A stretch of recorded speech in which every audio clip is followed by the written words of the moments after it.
Buenas, galera. Bora então falar sobre fontes energéticas, né? Fazendo essa primeira aula aqui sobre as classificações que elas podem ter, né, das fontes energéticas e também as transformações que elas podem passar de um tipo de energia para outro.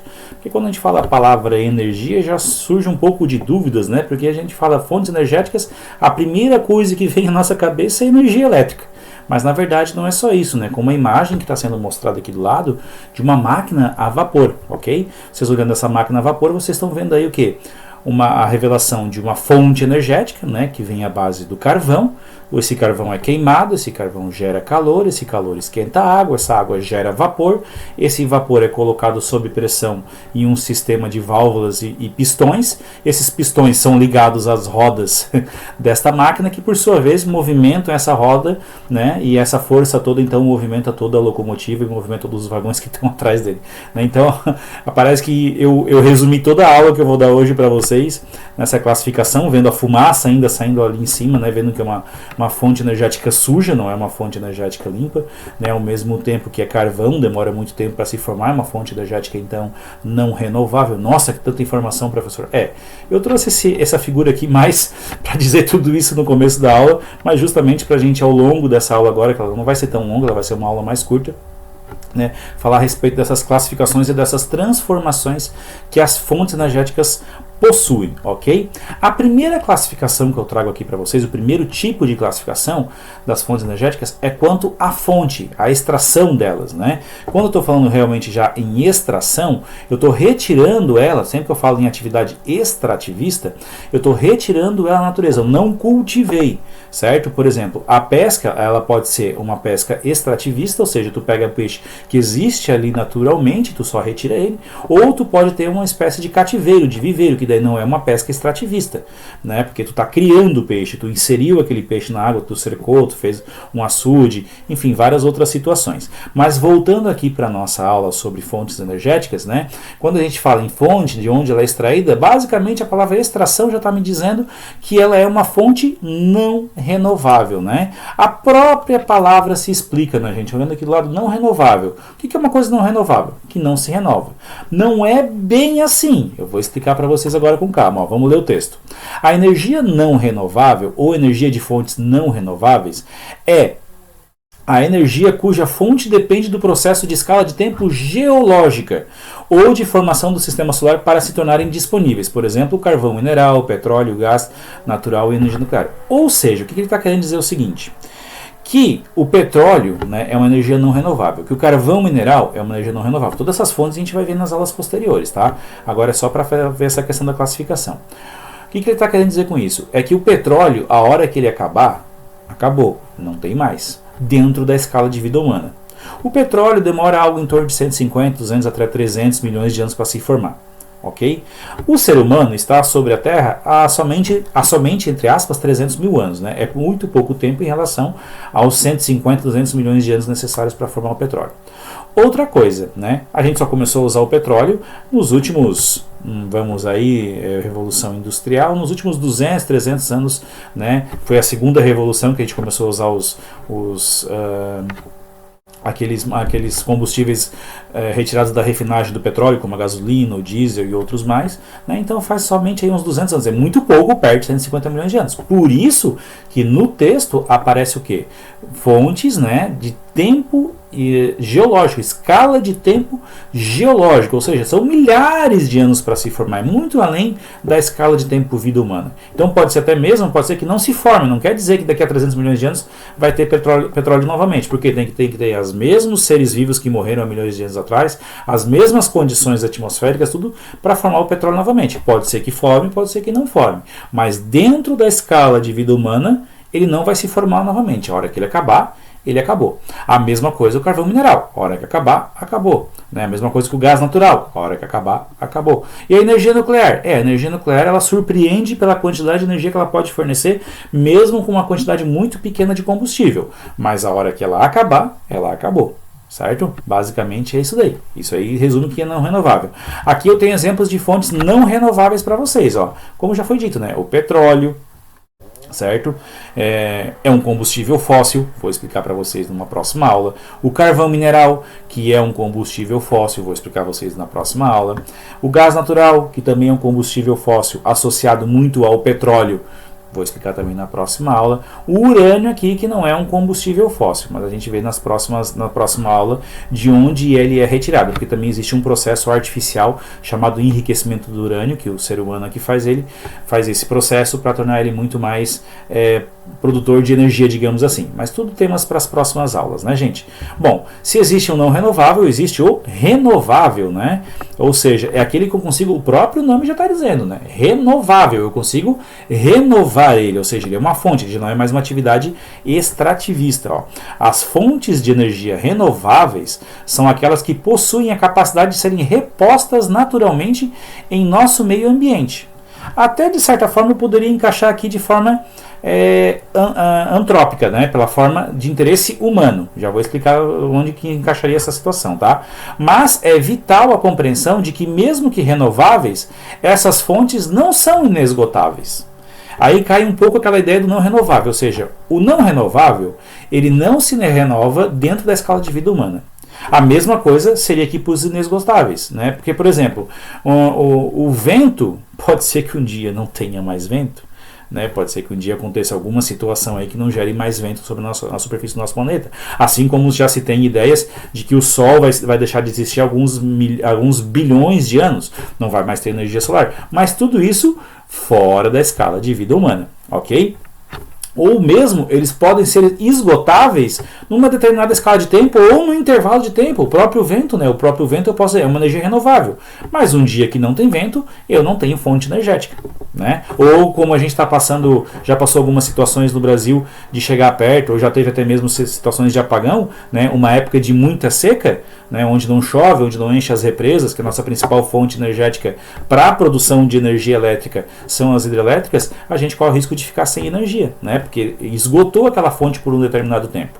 Enfim, então são várias situações. Mas, de um modo geral, basicamente é isso, de acordo com a fonte. Ou é renovável ou é não renovável. Como aqui eu trago para vocês as fontes renováveis, né? Então eu tenho aqui, ó, a geotérmica, a gente vai falar sobre ela, o calor que sai do interior da Terra, a energia solar, né? O calor e a luminosidade, porque o Sol emite duas fontes energéticas para nós, a luminosidade e o calor. Todas as duas podem ser aproveitadas, né? A energia das ondas, a energia das marés, a gente vai ver também como é que está sendo feito, são vários experimentos que estão sendo feitos com ondas e marés, e já tem vários, até mesmo em Portugal, vou mostrar para vocês nas próximas aulas como é que eles geram energia elétrica através dessas fontes. A energia hídrica, né? No Brasil, aí a gente sabe que depende muito da energia hídrica para gerar a sua energia elétrica, a energia eólica, que provém dos ventos, e a biomassa, né, que são os restos, digamos assim, os restos de um ecossistema. Tanto faz ser galho, como a gente vai ver em aulas posteriores sobre o bagaço da cana, quanto fezes de animais, ou seja, tudo aqueles restos de um ecossistema,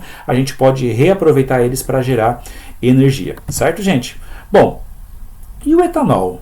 Lembra que eu falei para vocês que tinha uma situação interessante em que haviam processos de botar uma energia renovável a interesse humano? Então eu boto aqui a questão do álcool combustível, né? Ele se encaixa na energia renovável. Por quê? Porque eu tenho que plantar cana-de-açúcar, que é um vegetal, e eu faço álcool. Quando acabar o álcool, eu posso plantar cana-de-açúcar, fazer álcool de novo. Isso dentro de uma escala de vida humana, ou seja, por isso que ele é considerado renovável. E ele é até considerado, de certa forma, em relação aos outros combustíveis, é sustentável.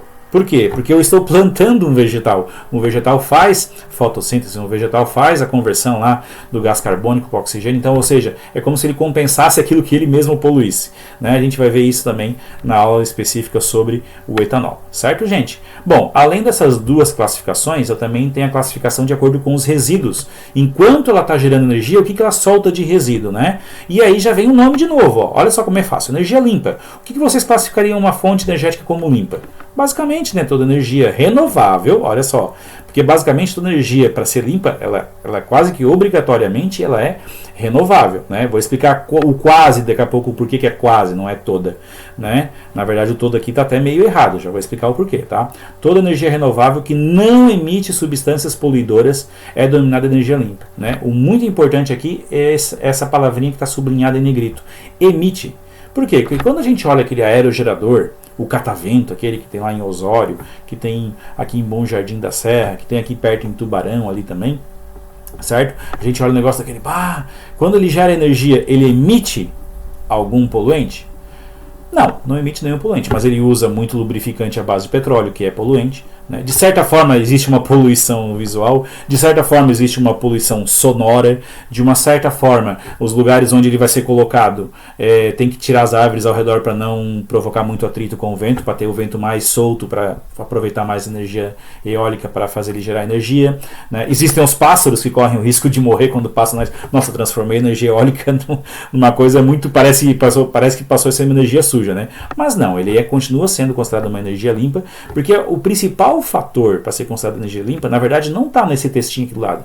É o fator de comparação com as sujas, né? Da onde com o aerogerador vai ser tão poluente quanto uma geotérmica movida a diesel, movida a carvão, né? E assim por diante. Então tem várias situações aí que a gente pode ver que são classificados como limpa, né? Mas essa classificação vem principalmente pela comparação com outras fontes energéticas, né?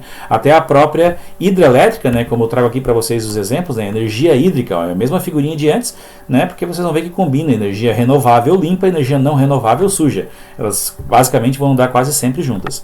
Então eu estou mostrando aqui para vocês, ó, a biomassa, né? Aqui do lado tem energia hídrica, né? A energia hídrica é limpa.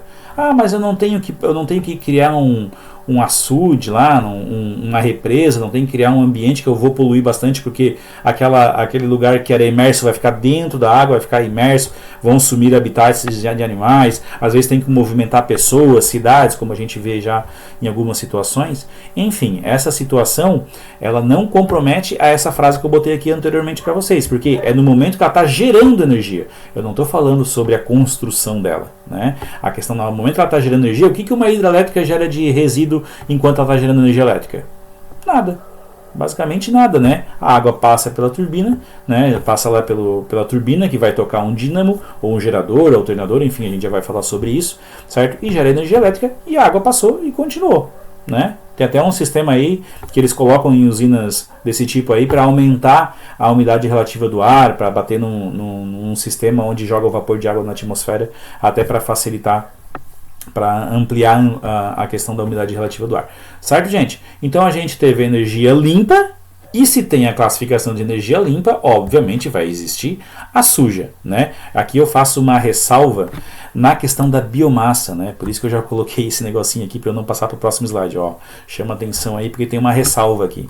A questão da biomassa. Lembra que eu falei para vocês que existe uma questão de comparação com fontes energéticas para classificar como limpa ou suja? Pois então, a biomassa, dependendo dos autores, aí o que vocês olharem, o que vocês estão entendendo dessa aula, a biomassa ela não é tão limpa assim.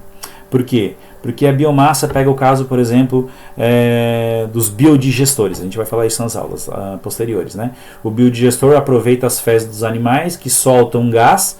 Esse gás vai até um motor, né, que é basicamente um gás à base de carbono, vai tocar esse motor, vai fazer esse motor funcionar para gerar energia elétrica. Né? Uma série de transformações que vão acontecer aí. No momento que esse motor está queimando o gás, o que ele está jogando na atmosfera? Fumaça. Né? A mesma fumaça que sai dos outros veículos com combustíveis a base de petróleo, né? Refinados a base que são originados do petróleo, como a gasolina, como o diesel, talvez não tão poluentes quanto eles, mas também poluem. Então aí existe uma questão que tem que ser bem cuidadosa, bem vista aí, né? Um lugar que tem que ficar prestando bastante atenção, porque quando eu falo em biomassa, quando eu estou gerando energia através da biomassa, eu estou jogando também poluentes na atmosfera. Ok, gente? Bom, se existe a classificação limpa, existe a classificação suja, né? O próprio nome já se explica. Se a limpa é aquela que não agride o meio ambiente quando ela está gerando, ela não emite, vamos usar uma palavra melhor assim, ela não emite tantos poluentes assim, ela não polui tanto como as outras que são consideradas sujas, né? Que são aquelas sujas então que poluem a atmosfera e trazem malefícios para o meio ambiente e para a saúde das pessoas, né? E a imagem vai ser a mesma, basicamente, das energias não renováveis, né? Então, basicamente, as energias não renováveis são sujas e as energias renováveis são limpas. Mas aqui também tem uma ressalva. Aonde está a ressalva? Aqui, ó, na usina, né, nuclear, principalmente essas usinas nucleares, elas não são consideradas sujas. Ah, professor, mas eu já vi acidente, já aconteceu isso, poluiu pra caramba, não sei o que. Quando aconteceram esses acidentes foram bem preocupantes, mas uma usina nuclear operando dentro das suas normas, respeitando todas as normas, né, tomando todos os cuidados necessários com o lixo nuclear, em especial com toda essa situação, ela não agride em nada o meio ambiente enquanto ela está gerando energia elétrica. Ou seja, ela cai dentro daquilo que está escrito sobre uma energia limpa. Assim como a gente viu o que acontece com a biomassa, né? Ela está lá, ela é limpa, ela é um resto de um ecossistema, está lá, mas no momento que eu botar fogo naquilo, ou nos gases que aquilo solta, eu vou estar poluindo a atmosfera, ou seja, pode se encaixar então como suja. Então eu tenho umas ressalvas aqui para mexer um pouco com a cabeça de vocês, para vocês entenderem melhor que a classificação ela não é tão simples assim, mexe um pouco com o nosso conhecimento para a gente poder então ter essa classificação, ok? É isso aí mesmo, tá? Então por isso que aí tem a questão da sustentabilidade, né? A gente pode ter, por exemplo, a comparação da biomassa em relação aos combustíveis fósseis. Qual que é mais sustentável? Qual aquele que vai agredir menos o meio ambiente eu vou poder utilizar por mais tempo? Obviamente a biomassa em relação ao petróleo, né? Então aí envolve a questão da sustentabilidade. Tu usar combustíveis de preferência limpos e renováveis, né? Aqueles que tu pode aproveitar por mais tempo e enquanto estiver gerando energia, né, tu não vai estar agredindo tanto o meio ambiente. E vocês sabem que a nossa necessidade energética está crescendo cada vez mais, principalmente de energia elétrica. Por que eu falo isso? Porque a nossa população também está aumentando, né? Também tem essa situação da população estar aumentando. Mas especialmente porque o nosso dia a dia está cada vez mais preenchido de aparelhos, de veículos, que agora estão aparecendo os automóveis também, que necessitam de energia elétrica. Ou seja, a nossa necessidade energética ela é cada vez maior. Então eu tenho que buscar mais fontes, né?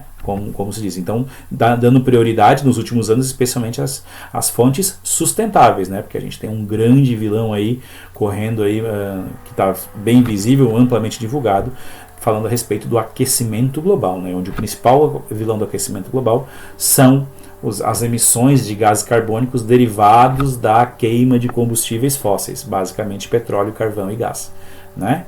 Aí do petróleo tem o diesel, tem a gasolina, tem o querosene, o próprio carvão que só queima já joga muitos gases carbônicos e até toxinas na atmosfera, né? E o gás natural, né? Aí é que tem uma situação, olha só que interessante que eu vou falar agora para vocês. Dos três, o gás natural é o que menos polui, certo? Dos três, o gás natural é o que menos polui, ou seja, ele seria o menos poluente ou dentre os três o mais sustentável, né? Porém o gás natural ele queima menos que os outros, por isso que ele polui menos, porque a capacidade de gerar calor dele é menor, por isso que o carro movido a gás ele é um pouco mais fraco do que o carro movido a gasolina, né? Porque a pessoa está buscando, na verdade, não é desempenho, ela está procurando economia, certo, gente?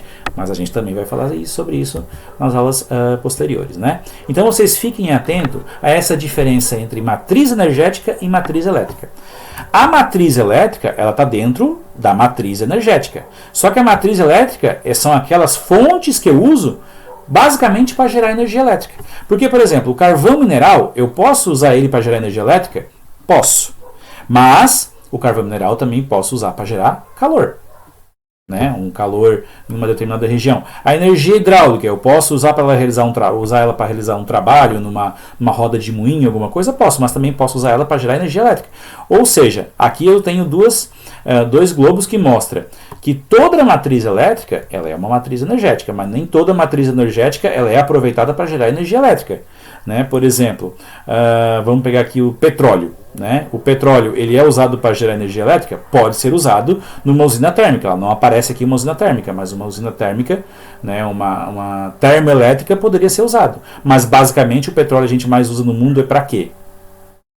Para aquecimento.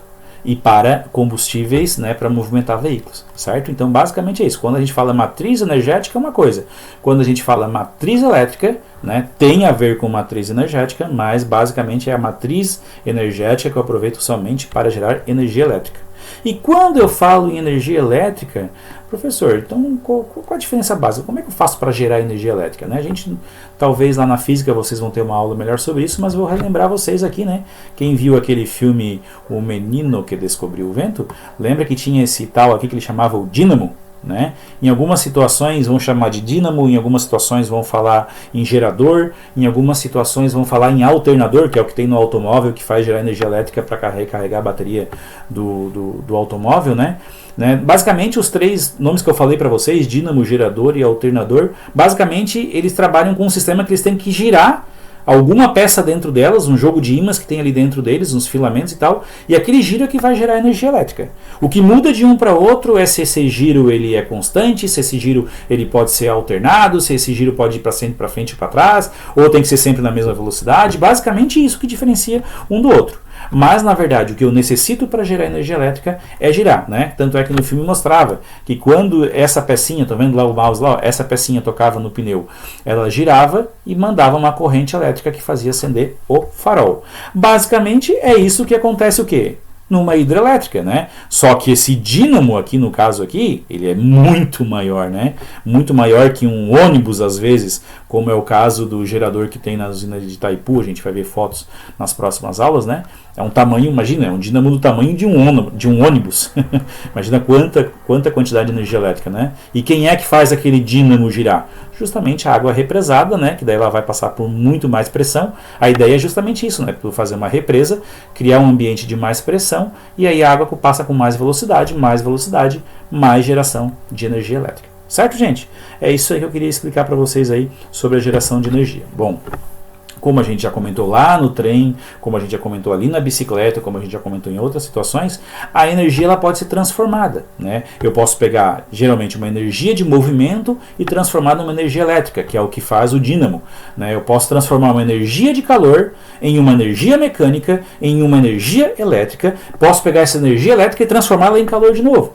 Vamos pegar, por exemplo, aqui o seguinte, vamos ver aqui, uma usina aqui, gás natural, né? O gás natural vai para uma central térmica, ela queima o gás natural, para esquentar a água. A gente vai ver isso depois numa próxima aula especial sobre usinas termoelétricas, né? Mas só para pegar o exemplo aqui para vocês, eu pego o gás natural, eu queimo o gás natural para esquentar a água, essa água vai esquentar, vai virar vapor, ela vai entrar num sistema de tubulação que vai colocar esse vapor sob pressão, esse vapor sob pressão vai passar por um dínamo e vai fazer o dínamo girar e gerar energia elétrica. Essa energia elétrica vai para a rede elétrica, vai para uma residência, lá nessa residência eu pego o meu aquecedor elétrico, ligo na tomada e transformo a energia elétrica em calor. Ou seja, existem várias formas, né? Eu posso transformar essa energia elétrica em energia de movimento, né, porque existem os carros movidos a gasolina, assim como estão tendo agora os automóveis híbridos e até mesmo movidos 100% a energia elétrica. Né? Basicamente, vocês estão entendendo aqui que eu posso fazer as mais variadas transformações, né, de acordo com a fonte energética. Eu posso pegar uma fonte, correr todo o ciclo dela e no final ela virar a fonte de calor, que foi o caso que eu fiz com o gás natural. Né? Eu queimei o gás natural para passar para vapor, para passar para movimento, para passar para energia elétrica, para no final do ciclo virar calor de novo, né, no caso da necessidade de ligar ali o aquecedor elétrico. Certo, gente? Bom, e como está a matriz energética mundial? Né? Essa é a situação que complica. Né? Por isso que o aquecimento global está batendo a porta. Batendo a porta não, ele já entrou, né? Ele já entrou, já faz parte aí de todo o nosso conhecimento aí que a gente já viu. Né? Por quê? Porque o carvão mineral é altamente poluente. O petróleo e seus derivados, a gente está falando aqui de óleo diesel, querosene, a gente está falando de gasolina, a gente está falando aí também de parafina, de piche, né? Existem vários derivados do petróleo. Os mais famosos são a gasolina, o diesel e o querosene, né? Todos eles especialmente combustíveis para queima, né? Ou para veículos ou para termoelétricas, né? Enfim. E o gás natural, que também é um combustível fóssil. Olha só, carvão, petróleo e gás natural. Combustíveis sujos, geralmente, né, a maioria das vezes, não renováveis, emitem muitos gases poluentes, né, muitos gases que agravam o efeito estufa. Agravamento do efeito estufa a gente conhece já, né, quem prestou atenção nas aulas do primeiro ano, o agravamento do efeito estufa é o que gera o aquecimento global, né? Não deixa os raios solares voltarem para o espaço. Os raios solares entram, mas a camada atmosférica ficou mais grossa por causa da poluição, eles não conseguem sair, acabam ficando presos aqui e aumentando a temperatura média do nosso planeta, ok? Bom, 5% da energia do mundo é nuclear. Aqui é a matriz energética, não é aquela energia só para gerar energia elétrica. Aí teria um gráfico específico, né? Bom, a gente vai ter um gráfico específico mais adiante sobre isso. Beleza, gente? Então, basicamente, o que a gente tem para passar aqui hoje é isso. A próxima aula a gente vai falar dos combustíveis sujos e não renováveis. E uma outra aula a gente vai falar dos combustíveis limpos e renováveis. Beleza? Um abraço para vocês.